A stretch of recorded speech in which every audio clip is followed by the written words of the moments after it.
revelation for you? Well, I honestly believe, like, as women, we do have this instinct, right? We have intuition. Right. But when we are constantly manipulated, constantly experiencing gaslighting, constantly lied to and betrayed, somewhere along the lines, our intuition is eroded, and Yeah. we lose hope in ourselves. We start doubting ourselves. We start saying, well, maybe I am tripping, because for so long we were told we're tripping or we're crazy and all of these things. So in the back of my mind, I knew that something was not right. But I constantly found myself Googling, well, signs of X, Y, and Z, and what if this happens, and how to do this, and how to repair a marriage after this happens. So I found myself Googling everything and trying to find answers on my own. And once I had got to the end of my rope, being 8 weeks postpartum, having a 4-year-old to deal with, barely keeping it together, that's when I was like, okay, I need help. I need to get professional help. And that's what I did.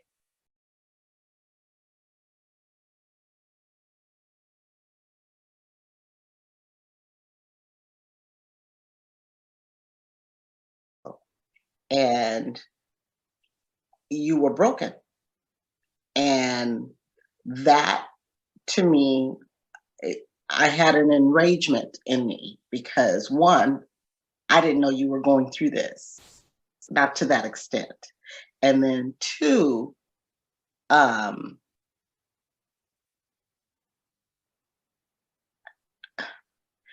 always felt protective of close friends, people I deemed as little sisters, and and I felt like I couldn't protect you.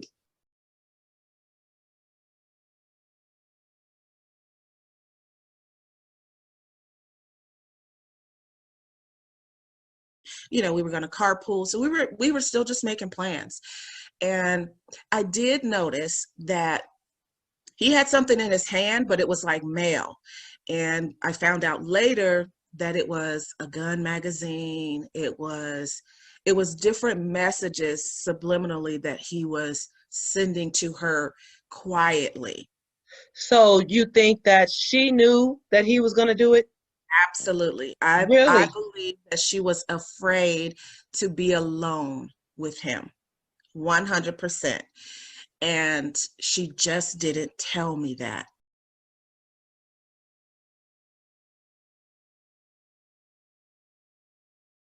Way, like afraid if we went out to talk to anyone, to smile at a waiter, do anything. That whole thing. Yeah. So what made you say enough is enough? Or what was the big aha moment? Did you have an aha moment that made you say enough is enough? Was there a big blow up? What happened? So I was up in his college town. I had graduated, and up to this, I think, as I was saying, there was a lot of tension, a lot of arguing, and I was starting to kind of push back a little bit, and push back in the sense of like, hey, if you're not going to meet me halfway, or if you're not going to give me a commitment, what's the point? So I was starting to get a little bit stronger and be open to the idea of maybe we would break up. And it wasn't because I had met anyone else. It was just.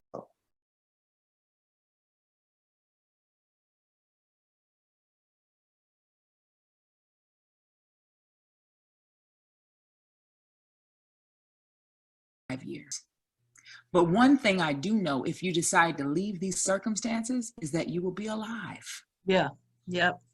That's the key. That's the key. And if you have ever been in a situation where you didn't know if you would be, life means so much more when you don't know you'll have it.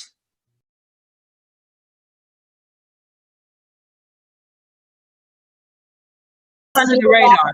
It's under the radar. So under the radar. Most of my abuse was mental. Put it this way, I have literal holes in my brain from the psychological battery that I experienced. So sometimes things are happening that are physically impacting, but the person doesn't hit you. Yeah. Yeah. Your brain, when you go through narcissistic and psychological abuse, your brain changes. Yeah. Your brain becomes impaired. And I actually have physical evidence of that.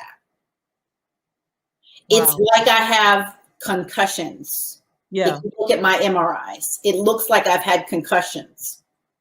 And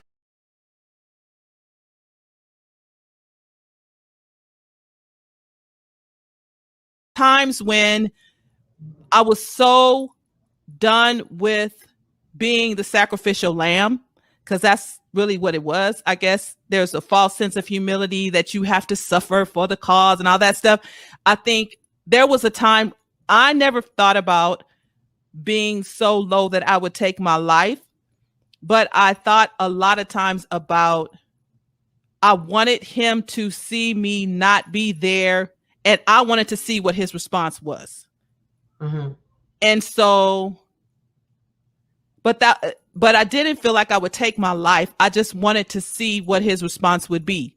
And it wasn't until he told me that he would take my life and then go help look for me with my family that I thought he doesn't give a damn. I mean, like, who says that, right? Yeah. So it wasn't until he said that, and I thought, okay, now I have to protect myself. Like, I think up until that point, I was in this mystery, magical, I don't know what it was, but I never. You truly disassociated with your trauma. I mean, and we hear about that all the time, right? I mean, people are in a circumstance and you learn how to navigate through your circumstances based on the tools that you have. There are some people who may not navigate in the same way in which you did. I mean, you know, and this is for a different time in a different place, but I have my own share of circumstances that I went through. And like you, I never felt like, you know, oh my God, life is over. But, you know, we're all wired differently. But at the end of the day, what I hear you saying is that you chose to continue to press through, but you did have to disassociate with what you were going through in order to press. And so you fulfilled your time and your space with so many other things and activities that you didn't really have to face your reality on an ongoing basis until your reality was in your face. Right. Right. That's right. That's right. And I didn't, and it didn't get in my face until so when he was at work and he's doing whatever he's doing, it didn't start to affect me. I mean, I didn't pay attention to the effect that it had on me until you didn't. Until we got to the place where he said that. When he said that he would take my life and then go with my family as if he was looking for me, he would help put up signs and walk, you know, like a Lifetime movie.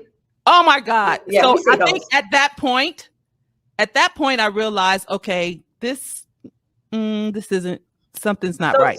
So let's go through. You have baby number 3, you have baby number 4, and now you're living in this state of chaos, quite frankly. Showing up as this jovial, happy person. You know, we all know you are the peacemaker, the pleaser, the friend. You know, you're the connector. You're everybody's best friend. Everybody loves Cheryl. That could be a show. And literally, because everybody loves Cheryl. But the reality of it is what we recognize for those who are listening to it is that you can have people in your own intimate space and not even really know the intimacy of the person. Right. And so I think that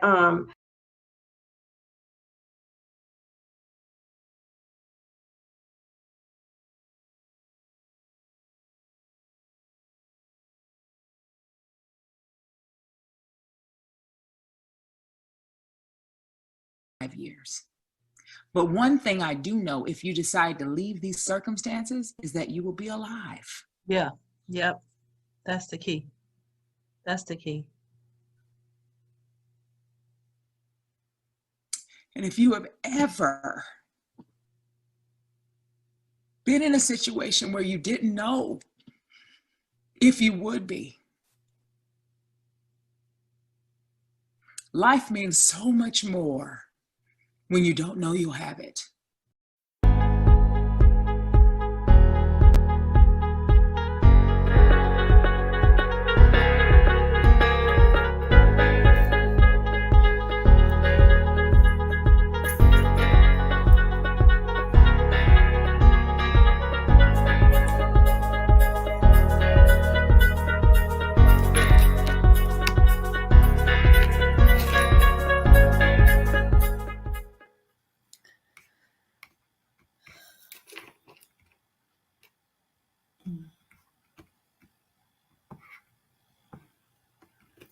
Good evening, everyone, and welcome to another podcast of Another Woman's Story. Tonight is a special night.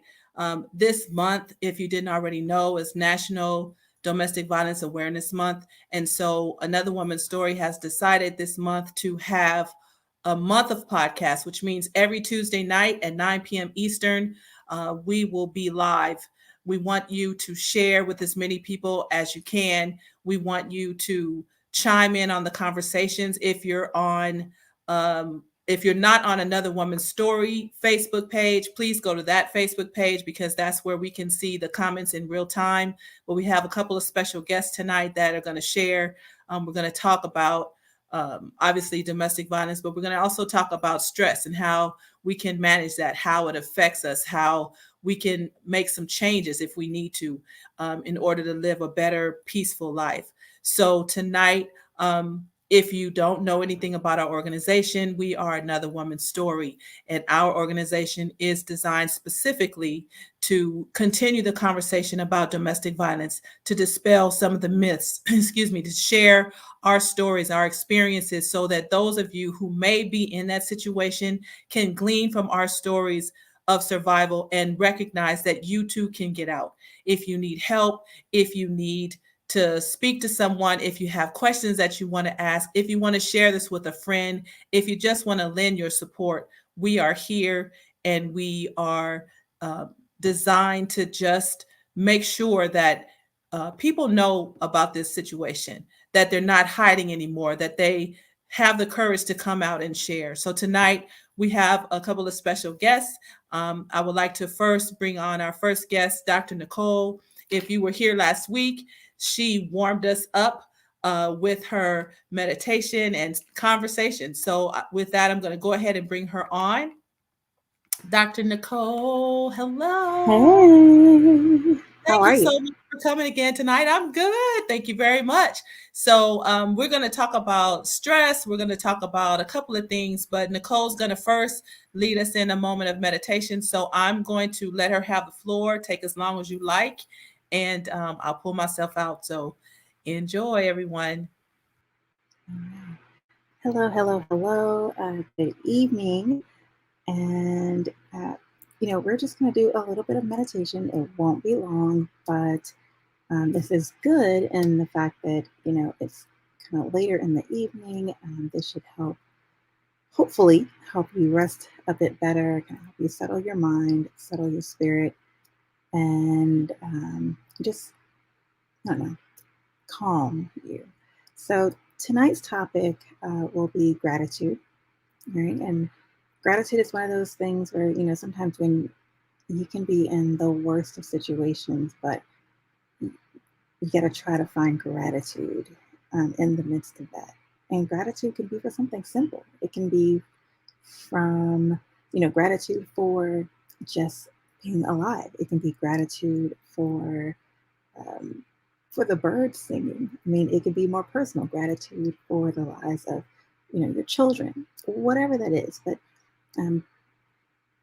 thanking God or giving gratitude for those things that, we kind of overlook can certainly help in the toughest moments. And so I'd like for you to just close your eyes and just kind of relax and take a deep breath in through the nose and out through the mouth, and allow your mind to settle.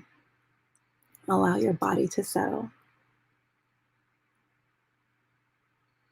And find a posture that feels relaxed for you, but still allows for you to stay awake. Okay? And if you don't want to close your eyes, you can look downward. And the goal here is just to limit the visual distractions. And you are inviting a sense of ease into your body.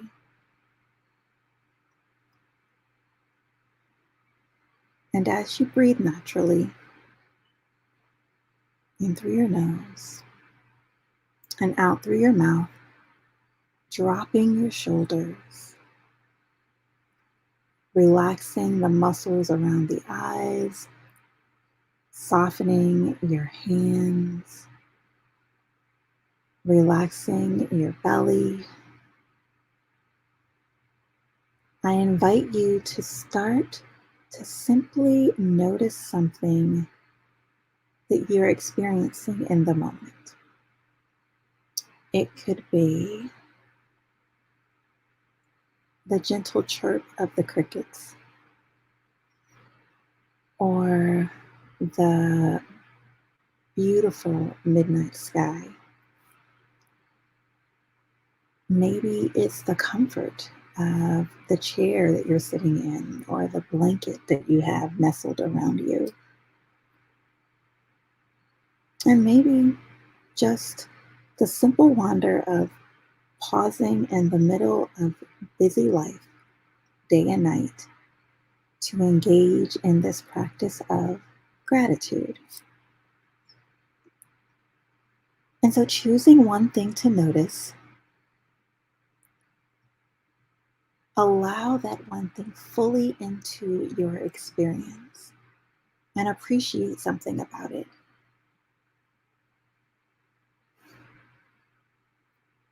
Let appreciation arise and fill your body, fill your mind, fill your soul, fill your spirit. And building this appreciation for this one simple thing, whatever that is, that you're experiencing right now, no matter how simple it is.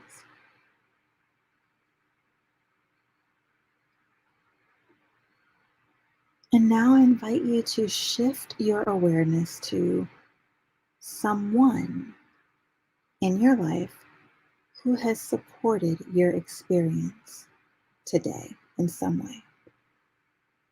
It could be a bus driver, or a person who stacked fruit at the grocery store. Maybe it's the author of a book that you're reading and enjoying right now. Or maybe a loved one that gave you a hug or a smile. But allow yourself to feel how you've benefited from that gift, no matter how simple it is. Allowing yourself to feel appreciation and gratitude.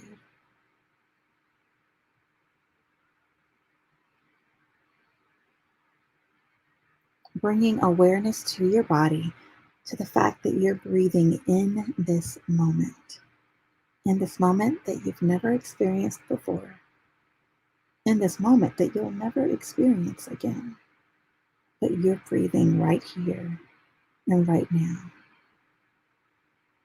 Knowing that if you're breathing, then there is more right with you than wrong. Each breath is a gift of life. So allow yourself to notice how precious each breath is.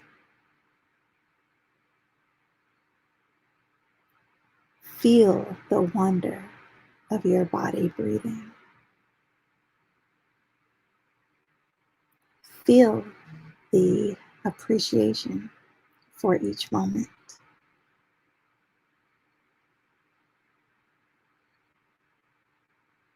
And regardless of how simple it may be, I encourage you to, at the end of each day, whether you're at dinner or about to go to sleep, think of 3 things or people to be grateful for. And then share it out loud with a friend or a loved one, or write them down in a journal. And take note of how you feel when you're grateful, how you feel when you express gratitude for these things that are oh so important to you. How it feels in your body to have this appreciation for the simple things in life, the valuable things in life. Knowing that the more we practice gratitude, the more we open up to the wonder and the beauty of each moment. As you sit there, you are expressing gratitude. Gratitude for who you are. Gratitude for all you've done. Gratitude for the strength that you hold.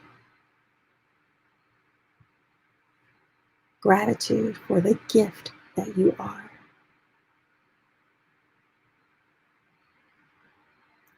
And as we close, we'll close with 2 cleansing breaths. So deep breath in through your nose, filling up the chest cavity, and release it all through the mouth.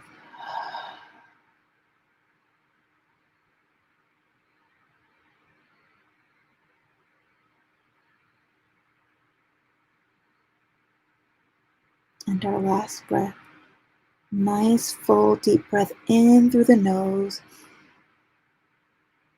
and hold it here, hold it here, hold it here, hold it here, and release it all through the mouth.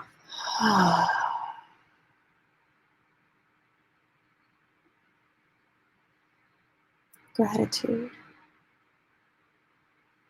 And I express gratitude to you for joining me in this meditation this evening.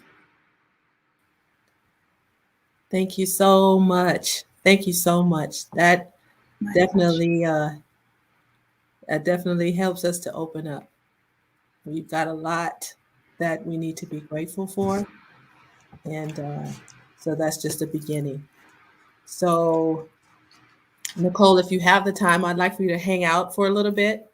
What I want to do now, we actually have a special guest, and she's going to share her story. But before she shares her story, I want to play something for you all.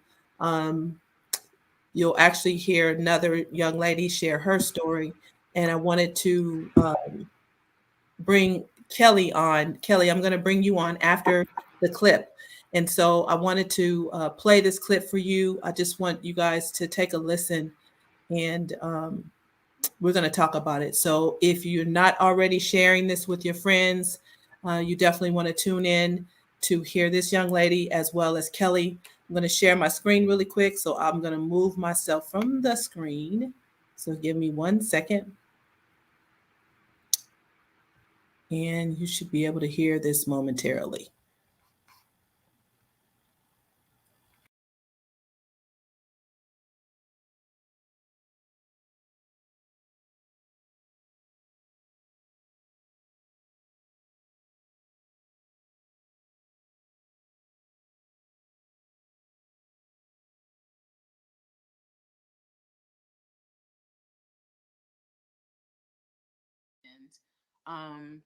God, I'm missing so many things. But prior to that, this particular birthday party that we were going to, we went to in Willie, and the year before, he got into an altercation with my best friend, verbal altercation with my best friend and her husband, and wanted to fight him. And because I remained silent in the back seat, he felt like I did not support him. So once we were driving home from that same party, he was, why do you wear those wigs? You look like a fucking clown. Fuck you and your kids. He grabbed the car steering wheel and said, I'm gonna die, you're gonna die with me. Mind you, my children are in the back seat. Reese is of age, y'all. And later I found out that he said, Mom, I just closed my eyes and hoped that I didn't die that day. And I was causing, I wasn't causing, but my children, my kids heard that, and I love my boy so much. And I just why didn't I just leave? Why didn't I just leave? And I knew that if I engaged in the conversation, I am really doing good, you guys. I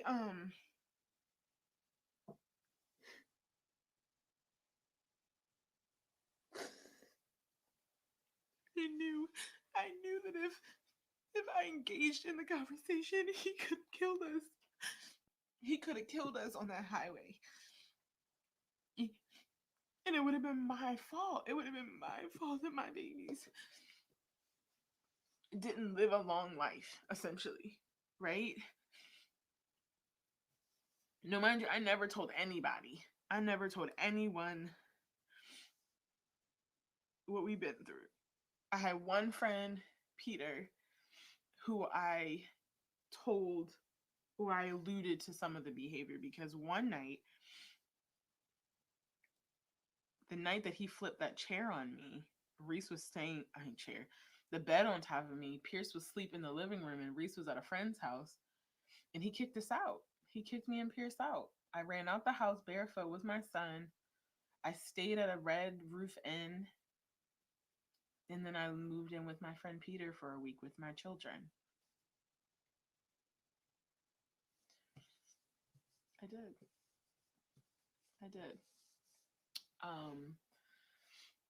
So this particular birthday, I just felt like every year it's been some shit, but this is different because I'm pregnant. But it wasn't. It was the worst. It was the worst ever. He didn't come home, and he had done this before. He did not come home until 5 o'clock in the morning after we left that party at around 1 a.m. I don't know what he did with that girl. I can only imagine. But when he came home, he tried to cuddle up with me. And I mean, you're married. You know, when your man does some shit to you, you don't want to be, we ain't booed up. So I relocated to the living room with a robe on, but I was naked underneath of it. And like I said, Reese was gone. Pierce was downstairs in bed, you know, once I relieved the babysitter. And I went to get up to I probably need, well, no, what ended up happening was I was laying in bed and I had my robe on and I was naked, and I went to stand up and he grabbed my robe and stripped me, right? So I grabbed the blanket on the bed and wrapped myself, because I was like, well, Reese is going to be coming home in the morning. I can't be naked on the couch in the living room. So I went to go back in the bedroom to get clothes, and he had locked me out of the master bedroom. So at this point, I'm on level 10. Mind you, I'm pregnant. And I kicked the door down, y'all. I kicked a hole in the door, reached my hand through the door, unlocked the door, grabbed me some clothes. He's saying things. He's popping off. I come back and I grab my computer. I grab my cell phone, and I come and sit back on the couch. Because at this point, I'm like, where the fuck am I going to live? I got to go. I gotta go. I didn't call any family members. I just tried to manage this on my own. And you would think after this situation that I would have left then. I didn't.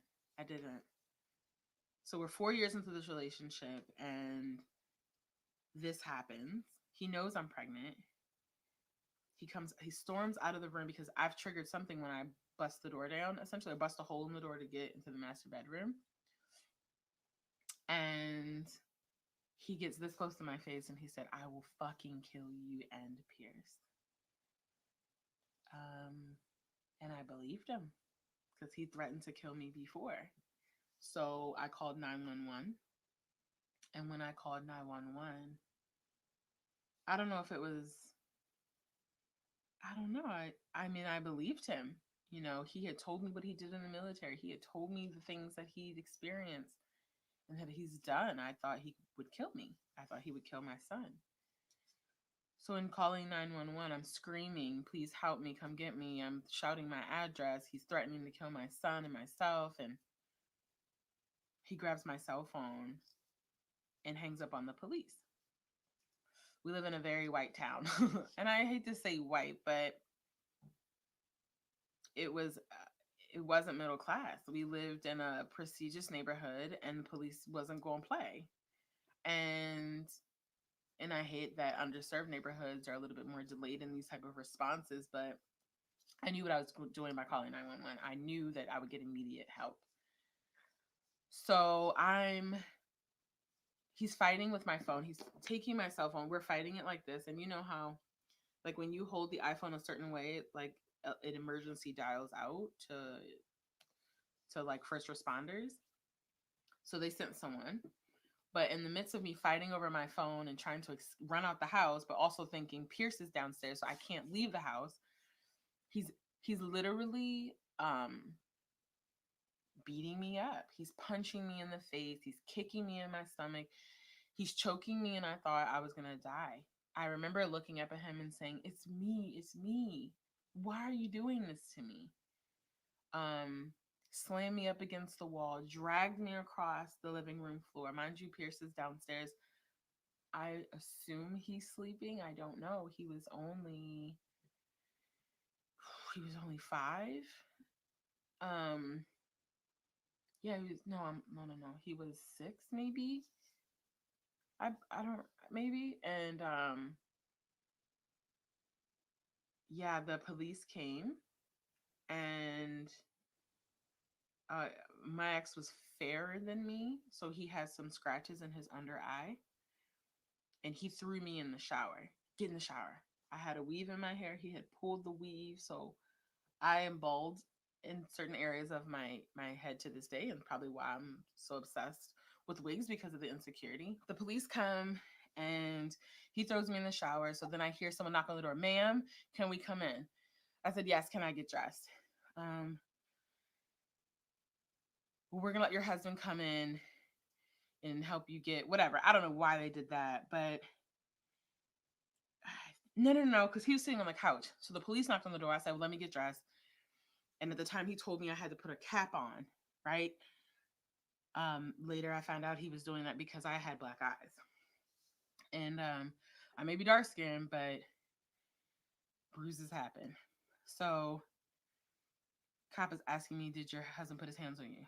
I'm denying it. I'm saying, "No, we just got an altercation. He's drunk. He's not really conscious of what's going on. Like, I'm covering for him."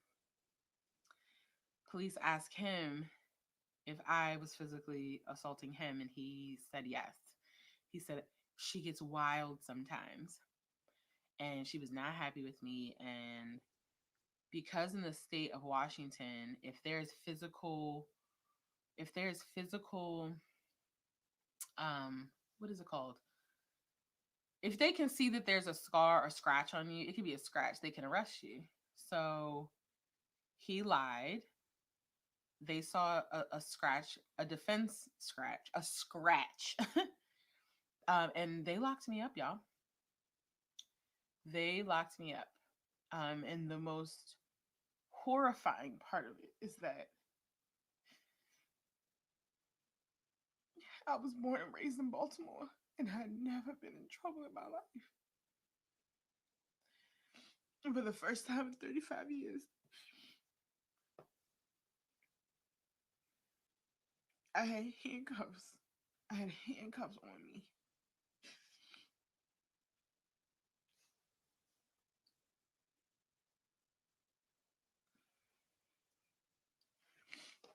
And he allowed it. Not only has he broken me and tried to ruin me,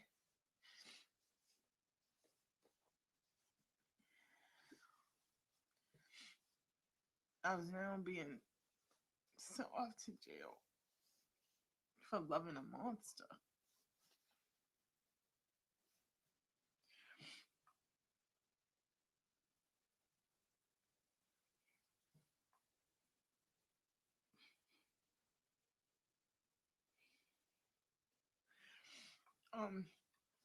Needless to say, the judge let me out because she saw me and she said, "You don't belong here." "You're not like these other women.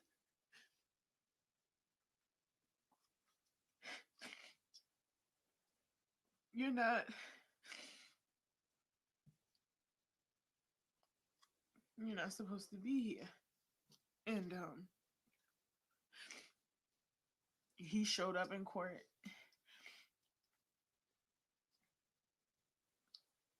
And they allowed him to pick me up and take me home.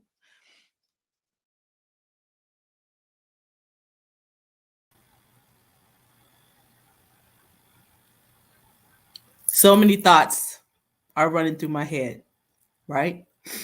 I'm not even going to comment. I want you all that are watching, I want you to throw your comments in the chat right now. Put your comments in the screen. I'm going to bring on Kelli, and she's going to share her story. So, Kelli. Hey, thank you so much for joining us today. For those of you who were here last week or last month, we had some audio issues. So we decided to go ahead and try another week. And so Kelli is back. And so Kelli, I am going to give you the floor. I would like for you to tell your story, and I'll pop back in. Start wherever you want to start, but feel free to talk about whatever you want to. So I'm going to pull out and go ahead and let you have the floor. Thanks so much. No problem. Thank you very much, Cheryl. I appreciate it. Wow. First, I have to say the meditation tonight was amazing, and that story, it just took so many flips and turns that it was amazing. So, my story is a little interesting in the fact that I was never really physically abused. And so I was married to my abuser, and he was not the same when I first met him, because I would have not gotten in that relationship knowing what I know now.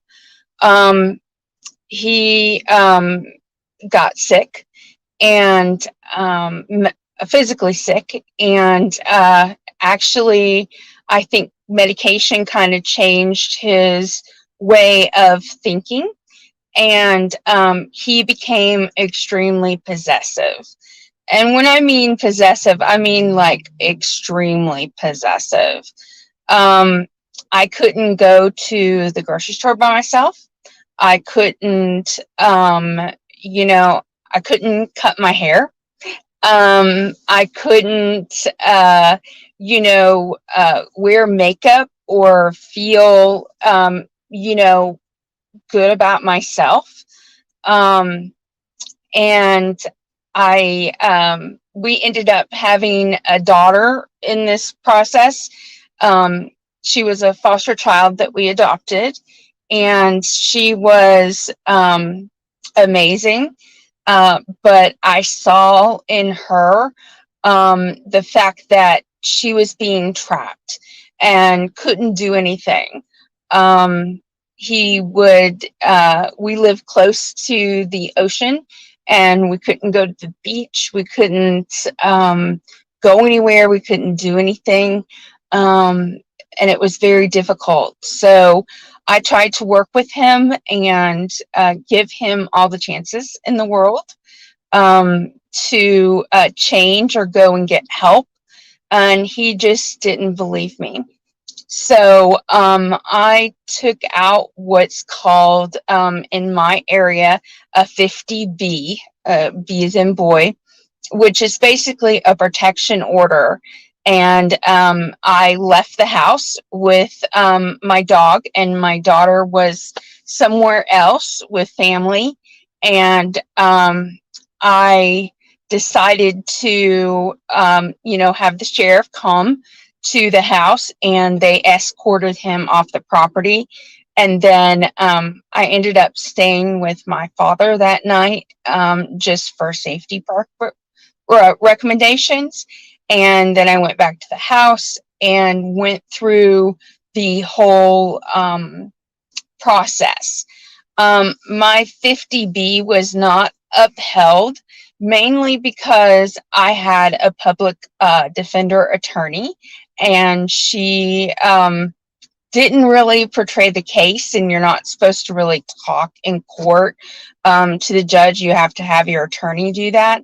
He had a family of influence, and so he was able to get a really good attorney, and just basically, because there was no real physical abuse, it was hard to have what the mental and emotional abuse that was happening to prove that.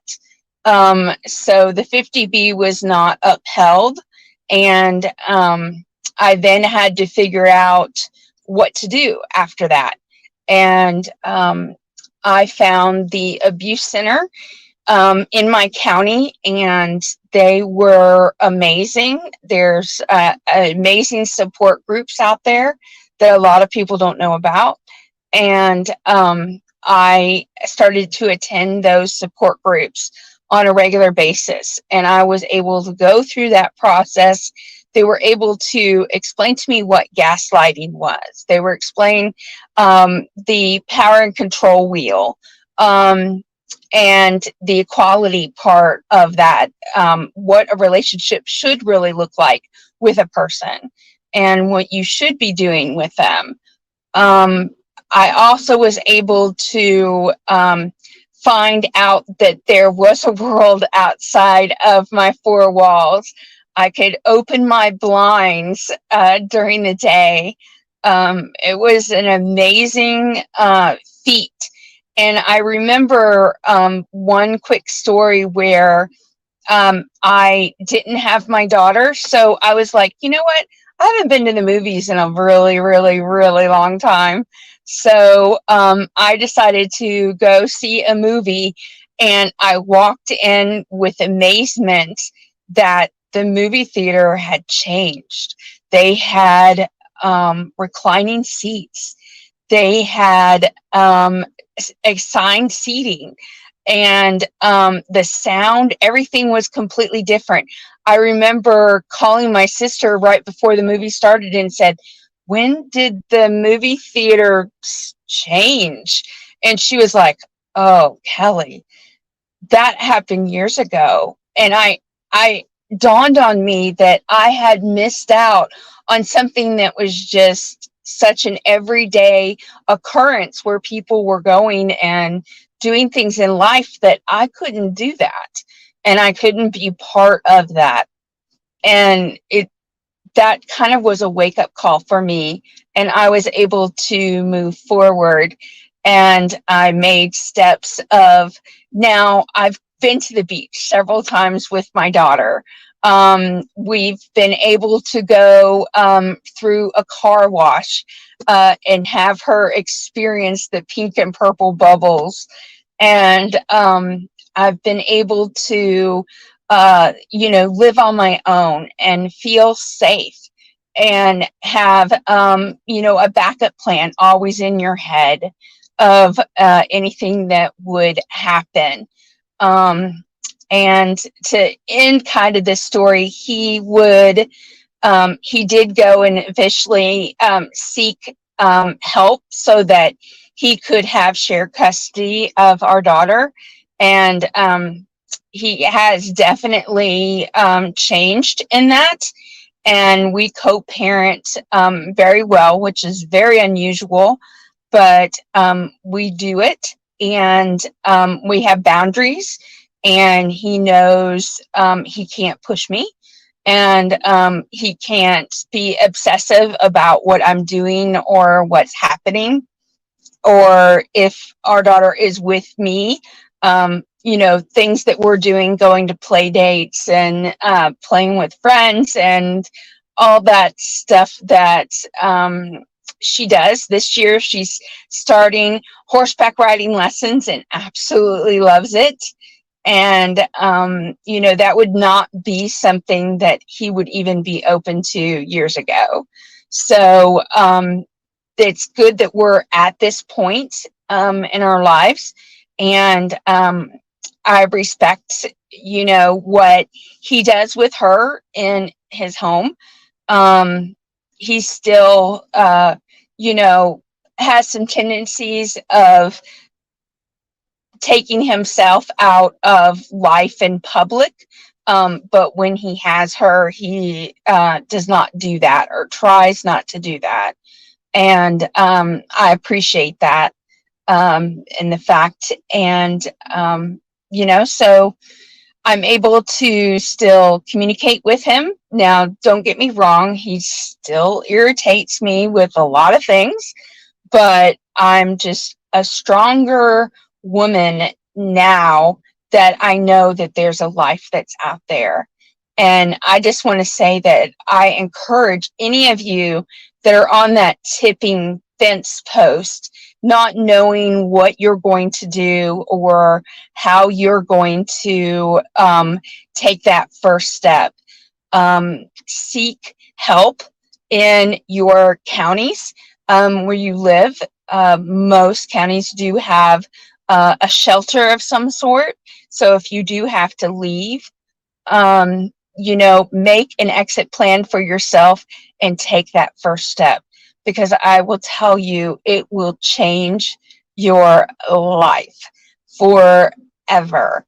And I don't look back on that time as being bad or anything to that.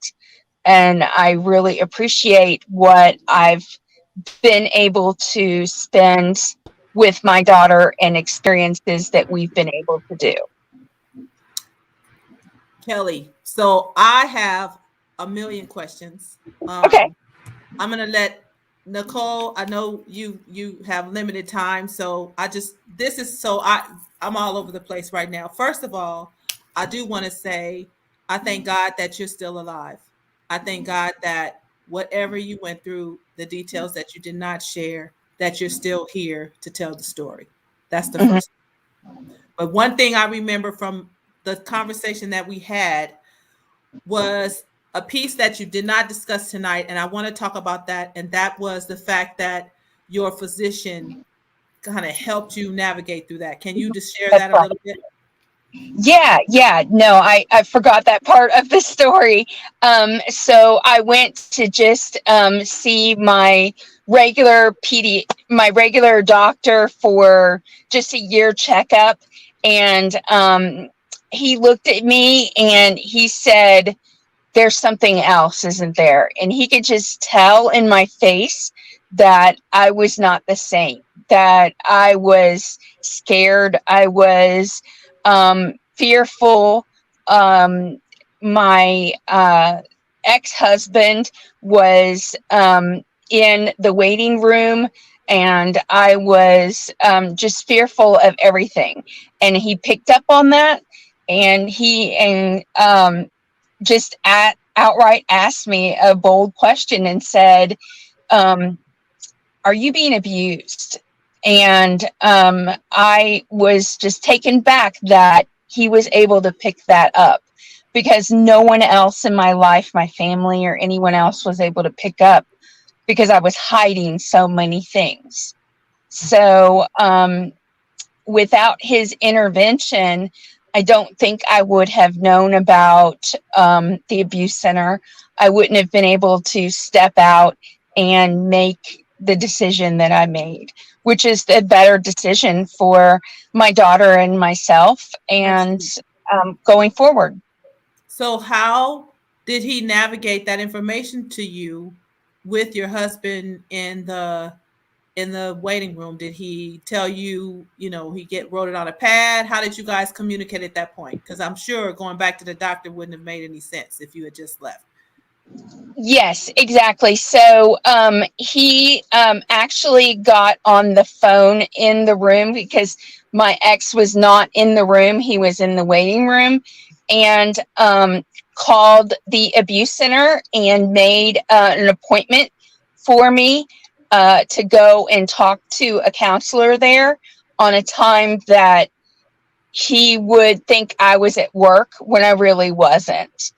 And made that plan with me and did it right then and there. Like, he wouldn't let me leave until we had that set.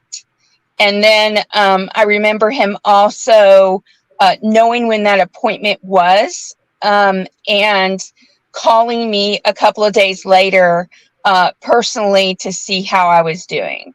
And I thought that that was just outstanding. Who does that? Who does that? That is It's so key. doctor, I tell you. That is, if that could be translated seriously across the board with anybody Yeah. who's in healthcare, and that's why, Nicole, I wanted you to stay on, is because it is so important when you have people that you service in any capacity. I mean, so we, whoever has the responsibility, it is so important. Mhm. And that's why, to me, the conversations need to be had, because there are people who have no idea what the signs look like. They have no idea that their patient has even shifted because they haven't developed that type of relationship. That is so key. And that he saved your life. He was a part of what saved your life.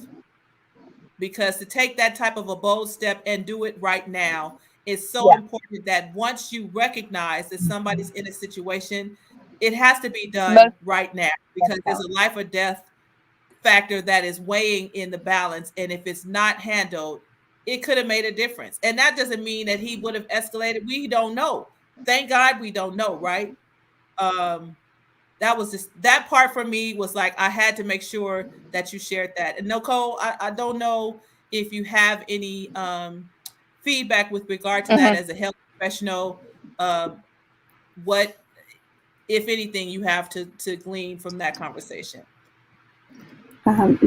Definitely outstanding. Yes. Definitely outstanding. And I think it's important, like when we are choosing providers, that we choose providers whom are open enough to establish at least a baseline relationship, so that they know. And just no matter what profession you're in, there's some outstanding providers or outstanding parts of it, and then there's some parts that need some work. Right. And most times the ones that need a little work. And so if you kind of get that sense, then you go somewhere else, because it's key and it's so vital. And I mean, just kudos, and just such a blessing for you, Kelli, to have him be so attentive. And yes, we're trained to pick up on certain signs, yes, but to go the extra mile and to move forward, yes, there's a part of that that's within the realm of practice, but then there's another part, that extra step, calling you afterwards to follow up and say, hey, absolutely, did you go? Because, sometimes we don't always go, so just absolutely. But I think it's really important just to know your providers. And if you don't feel comfortable with the provider, then seek another one, because you never know when. And like you want that relationship and that rapport. And if you don't have that, then they're not really serving you. Yeah. And it was such, I was just really impressed. I was impressed by that. And even more impressed with the follow through, because a lot of times as a person that's in a domestic violence situation, you don't follow up. And so the one person that you tell, if they don't respond in that moment, it could mean life or death. It can mean life or death. So that, kudos to your doctor. I actually want to meet that person, because it is so rare. It is so rare for that to happen. I had a physician that had great follow through, and now looking for a new doctor. I look for that. I look for that in anyone who's servicing me in any area, whether it's hair or whatever it is. Anytime that I have personal service, my expectation is set very high because of him. And so kudos to your doctor. So let's talk about this video. Now listen, what comments do you have? I'm thinking you guys have some kind of something to say about that. I have so many takeaways from that, but one of the things that was pressing and that could have a lot to do with the stress levels is, why didn't I leave? She kept saying, like, why didn't I just leave? And she can't leave. And people talk a lot of times about why the woman does not leave or why she leaves and goes back. And one of the things is there is a level of confusion, right? So this is the person that you care about. You've dealt with them because you've cared about them. They've shown that they've cared about you. And now they kind of nut up for no reason or even for a reason. But the fact that they've done it is confusing. And you feel like this was just one time, or this was just the second time, or you don't even count anymore. You just believe that this person is not the person that you remember. And it's hard to break that. It's hard to break that cycle. It's hard to break that. My heart broke for her when she said that she said that he didn't hit her and he said that she hit him and then she went to jail. Like that was like the worst thing ever, right? She was trying to protect him and he left her in the cold. And so many times, you know, it's difficult. It's difficult. The police aren't really trained to do the right thing. They're not really trained to see the signs. They'll see somebody that's irrational in their opinion and they leave the scene. They don't investigate like your doctor did. They don't do that. They just say, okay, well, he said he's got a scratch, so somebody's got to go. Now, if she hadn't had the hat on, guess what? Yeah. That part. But she protected him and went on to jail. That part resonates in a whole nother way for me. But so I'll have another question for you, Kelli. When you talked about the dress code, I will call it that. That wasn't what it was, but what was the problem with that? He didn't want your legs showing. He was jealous about somebody looking. What was the dress code all about? What was that about? I think it was just a control thing, and the fact that it was another way of controlling me. The hair was a huge thing. If I went to go get a trim, he would go with me and talk to the hairdresser and say, it's only just a very small trim to get, the ends off. I never really dressed anything, unprofessional or anything like that because I was in the professional world. So I would, wear appropriate things, but I couldn't, experience with colors and with different outfits. Nothing. I never wore anything that was revealing, but it was more of, oh my gosh, you're seeing someone, or, he would take my phone and look through it and all these kinds of things. 1 second. We're going to say goodbye to Nicole. Dr. Nicole, thank you so much for coming tonight. We're going to continue our conversation next week. Have a great evening. She's got a little one to take care of, so we're going to dip out for her. All right. Thank you. Nice meeting you, Kelli. Thank you, care. Cheryl. All righty. Bye-bye. Sorry about that. That's okay. So this is typical because if we know that domestic violence is about power and control, right? So this would be the reason why you have to wear your hair a certain way, you have to dress a certain way, you have to do certain things in order to be compliant.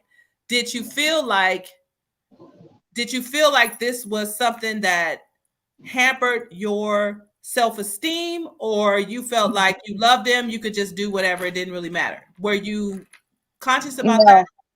I was constantly, I'm not a skinny person, and I admit that now and wear that proudly. It's not, but he would comment on my weight, and he would put me down.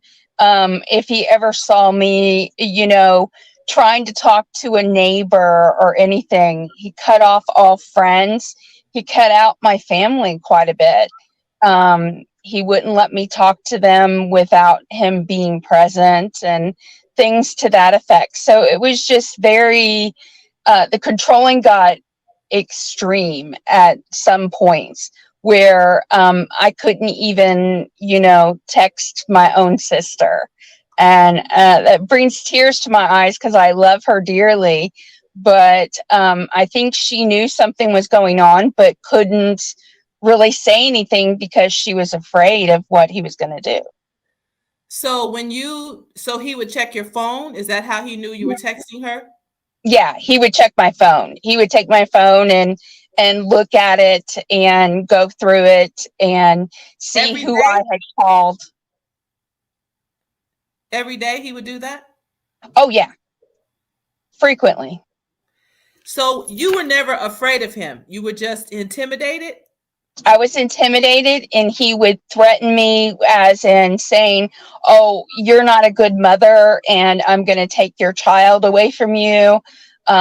We at that time had a dog, and he would say, "You're never going to see her again, and I'm going to take her away." And kind of the other flip side of that, that's what I did to him. When he wouldn't change, he had to leave the house that we lived in, and he couldn't see the dog or our daughter for a couple of weeks till that court date.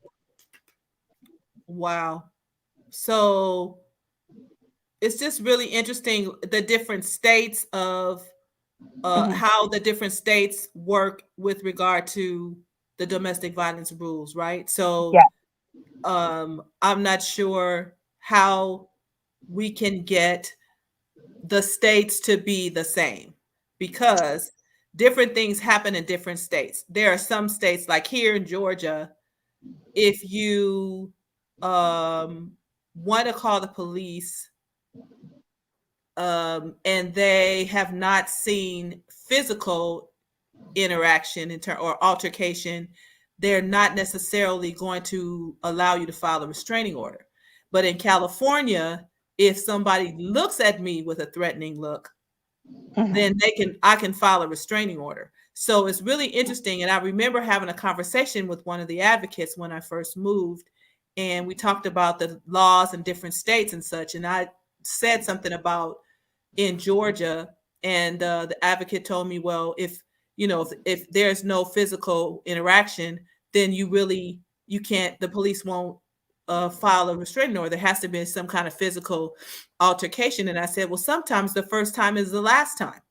So how do you manage that? And I listened to the young lady talk about in Washington State, he had a little scratch. It's really interesting with her having the hat on that they didn't ask her to remove the hat, and that they did not see her eye or her face. But I would think that even if they hadn't, once she got to jail, that once she had to remove the hat, at that point they should have been able to see. I don't know, like that was so disturbing to me. That story was very disturbing to me. And just like you, just like me, just like most women, they're not calling for help. They're not saying something is wrong. I'm not telling my family member that something is wrong because it's embarrassing.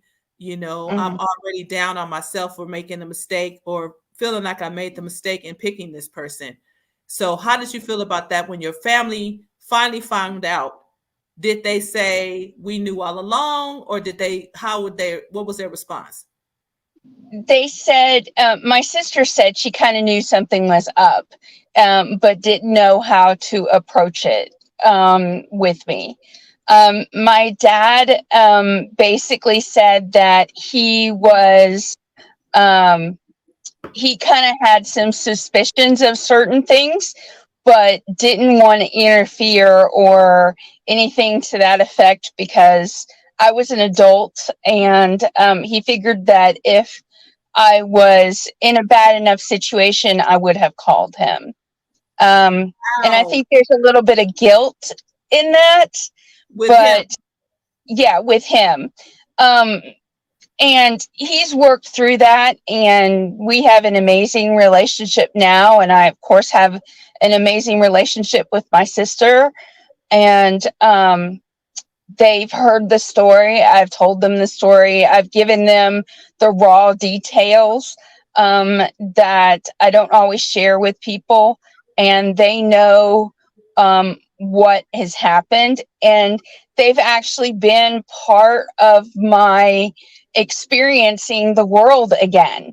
You know, they've invited me to the beach, made sure that I came to the beach, Okay. that my daughter got to run on the sand, that we went through that car wash, that we go to the movie theater, we you know, go and experience life like the Like normal normal public people. does. Right. Yeah. So how do you And feel now? So do you have now, do you have anything like triggers that, so for example, I will tell you about me. So I don't do the dark. mhm, I don't know that I've ever done the dark, but certainly now I don't do the dark. And what I mean by that is I don't like dark, the dark period, like the actual darkness. mhm, I do not like dark movies, dark people, dark. I just don't like it. So Halloween coming up is like, mhm, this is like the worst for me because I don't want the anticipation of somebody jumping out the shadows. I don't like being afraid at all. I don't like being lost at all. mhm. So, you know, things like that. Do you have triggers that you know them yourself, right? Because it's Yeah. your own, whatever your own world is. It's, do you have things like that that remind you of, like when you wear a dress? Let's say you wear a dress and you wear a short one. I don't know if Mhm. you, do you feel like, if he was here, he probably would have said blah blah. You know what I mean? Do you have triggers like that?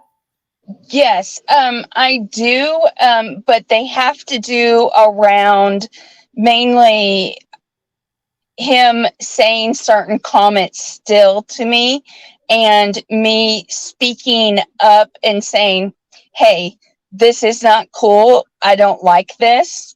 And you need to stop. Um, when I cut my hair, he was taken back and didn't make any comments about it, but I made sure that he kind of heard the comments from people saying that they liked it and everything. So you Um, guys still share the same kind of the same area or friends and things like that? yeah, Okay. yeah.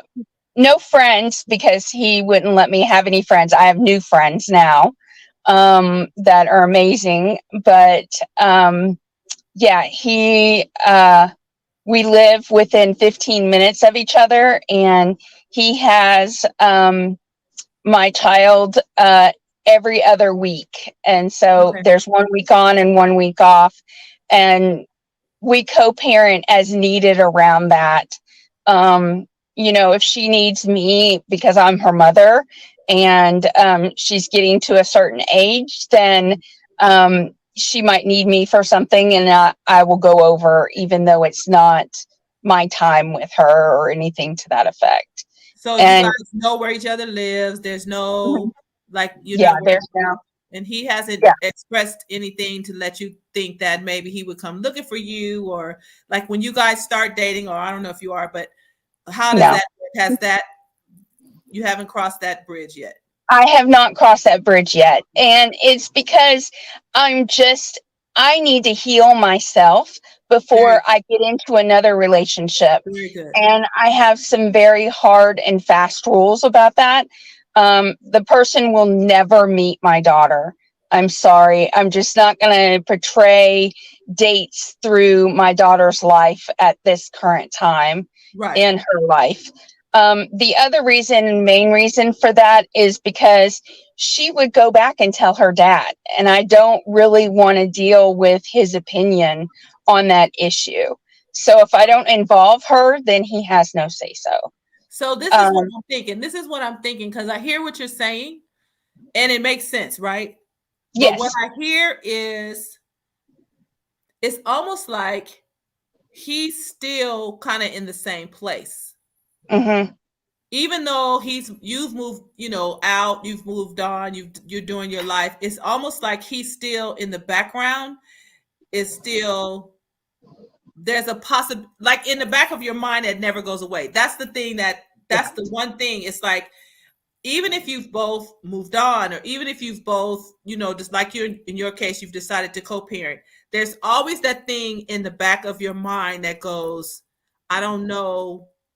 I just don't, like, you don't ever really 100% trust them again. And that makes sense, right? Yeah.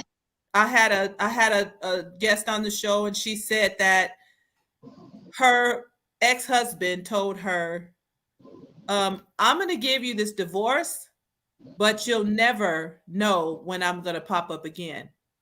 And I'm going to take you out of here.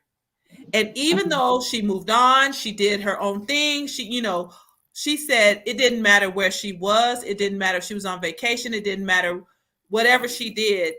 In the back of her mind, she always looked around the corner because she wasn't sure if he was going to show up. That is a living hell. It's like you never really get to the point where you can just relax. And so I finally asked her, how is it now? And she said, I'm good now. And I said, well, where is he? And she said, he died. Oh. How crazy is that?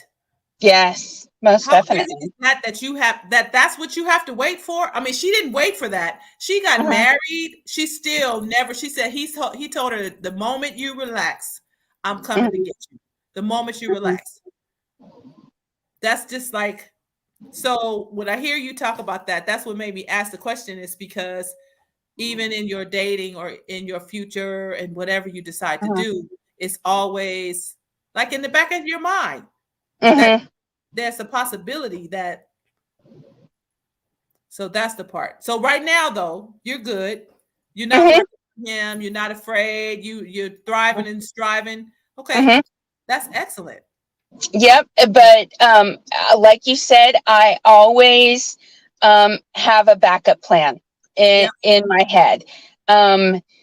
I still, to this day, still have an emergency backup bag that I sit in my car permanently.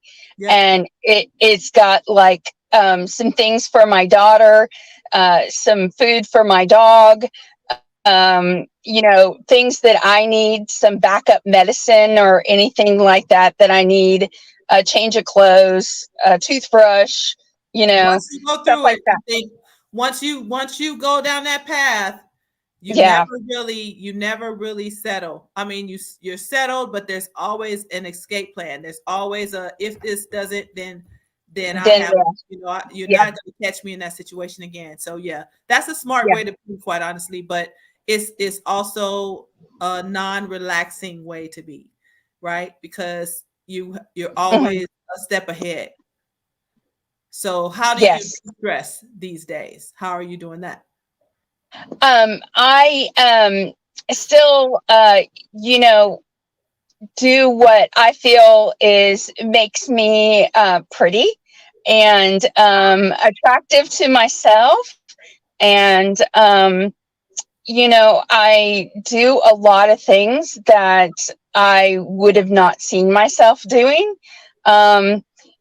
I've even gone out one time with friends and like threw an axe, like did axe throwing, and absolutely loved it and just thought it was like the best thing in the world. But I was scared to death at first when I was throwing that axe, but it let out aggression and made me feel better. And I recommend it after you do your taxes, because that's when I went. Is when I had done the taxes. Anxiety is the highest. Where the anxiety is the highest. Yes, exactly. So it released a lot of tension, and something I would never see myself do. I haven't been able to go through like an escape room or anything like that. That's still a little triggering for me. But it's on my goal list. Also on my goal list with my sister, I am going to, in about a year or so, jump out of a plane with her and skydive. So we cannot wait to do that together. I'll be down on the bottom. We can go grab a bite to eat, but I'm not jumping out of the plane. Oh my God. Oh my God. It's something that I just have always wanted to do. And there would be no way that he would let me do that. And like I said, my sister is my partner in crime, and And now you don't have to ask anybody. You could do whatever you want to do. Yeah, exactly. And I don't have to ask to go to the beach, and I don't have to ask to go to the movies, and I can go to the grocery store by myself and wander around if I want to, and look at stuff and things like that. It's just an amazing freedom. What a freedom. It's like being let out of the cage. Mm-hmm. So I have a question for you before we go. Mm-hmm.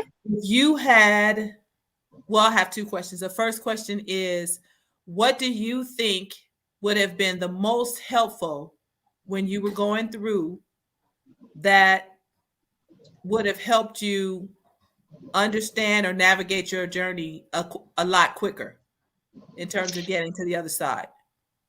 I think I had never heard of the power and control wheel. I had never seen anything like that. And I considered myself an educated person in the fact that, I went to college and I had a successful job, and, I knew things about life. So I wasn't, completely in the dark, but I had never heard of that. And once I saw that wheel when I went to that abuse center, it was like a light bulb. I was like, you have got to be kidding me. I have been abused. Really? Oh my gosh. I didn't even know. Yeah. And so I contribute a lot of what I do with going forward with relationships with even friends. That is an appropriate thing to test the temperature, to see where you are. And I'm still working that wheel, and that's why I don't feel, that I'm ready to date at this current moment. And that's smart. You know why? Because typically, if you're not finished that healing process, you will inevitably meet and or date and or marry someone with the same tendencies. They don't look the same, but they'll be the same because you haven't been able to recognize the symptoms or the signs. So that's really smart on your part. Okay, so that's the first question. The second question is, what advice do you have for a woman that's currently in the situation that does not know where to go? She knows that she's in the situation, but she does not know what to do at this point. Do you have any advice for her? Yes. So if you feel comfortable with your physician, then definitely start there. But if you don't, that's fine. Every county in the entire United States, no matter what state you are in, has an abuse center. Google it. Look it up. They always have a hotline crisis number, and just take that first little step of calling. They don't pressure you. They don't say, oh, you have to do a restraining order or you have to do this. They let you get to that point of where you need to be. And that is important. And I think going forward as well, you had mentioned something about this, is that the legislation for the United States, I'm not going to get political or anything, but it needs to change. This is a taboo subject, and people need to realize that this happens to more people than you think. I think the statistics is if you polled your neighborhood and you had 20 houses, about 14 or 15 of them would have some kind of abuse in them. Absolutely. And if you look around at your neighborhood and see that, you're just like, oh my gosh, amazed. I can't believe that's there. Statistics currently say 1 in 3 women have experienced or are experiencing domestic violence at this current moment. Yeah. And so if you have 3 friends, one of them is experiencing domestic violence in this very moment, whether they're sharing it or not. And the reason that we continue to let it not be shared is because we're so busy looking for physical And I think that's the part that is the biggest myth of them all, is that when you talk about domestic violence, you're looking for a black eye, you're looking for a busted lip, you're looking for different things like that. And that's not where they are. Most of the domestic violence escalates into that. So it starts out with emotional, verbal, mental. It starts that way and escalates. It doesn't really start with the person hitting you. So, we've got a lot of work to do. We've got a lot of work to do, that part. So I do want to thank you for being here tonight. And certainly, if you can hang out for just a few minutes, I'm just going to remove you for just a moment, and then I'll be right back. So see ya. Everyone, thank you so much for joining us tonight. As you know, this is week 2 of our month of podcasts with Another Woman's Story. We have 2 more weeks left, so it's not too late for you to join. It's not too late for you to comment. It's not too late for you to share with your friends. But if you would do us a favor and please continue these conversations, give us a call if you have any questions. Go to our Instagram page. Make sure that you go to if you're on our Facebook page already, make sure that you follow, make sure that you reach out to us. Certainly, we have our website, anotherwomanstory.com. You can certainly email us if you want to get in contact at anotherwomanstory@gmail.com. And always, if you need help in the immediate moment, please reach out to the domestic violence hotline. That's statewide. There's a 1-800 number, 1-800-799-SAFE. This is a number that's available 24 hours a day, 7 days a week. And there is a live person that will answer the phone and answer any questions that you may have and direct you in the right space for your particular area. So as always, I just wanted to say thank you again for coming out, and we'll see you next week. Love you. Bye-bye.